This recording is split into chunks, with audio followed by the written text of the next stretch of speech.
Tobut mashinasini bir taraf stoykasini almashtiryapmiz. O'zi bu mashina normalda tip bo'lganning hisobiga bir taraf mordasini almashtirish kerak edi. Biz ilojini qilib o'zini tortib chiqarib, stoykani o'zini mana bu yerdan va mana bu yerdan ulayapmiz inshaalloh. Hozir biz buni klassikalarni sepsa, menimcha qaytadan ulanganidan topilmasa kerak. Nimaga? Qo'shilgan geometrik urinmalar orqali mashina zazorlanib, zavod bilan birga bir qilib gurgutni cho'pida qilib chiqamiz. Ishni ko'rish mumkin. Zavod birga bir zazorlar chiqyapti. Endi kantashi svarkamiz bu. Kantashi svarka orqali zavod zaklavkalarni ham inshaalloh zavod bilan birga bir qilamiz.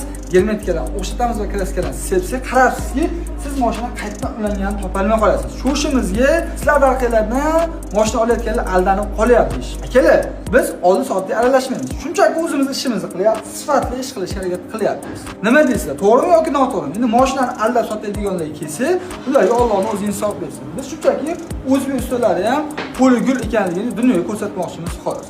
Agar to'g'ri bo'ladigan bo'lsa, shunchaki maksimal paddashga qo'ying, inshaalloh bizcha ancha motivatsiya bo'ladi.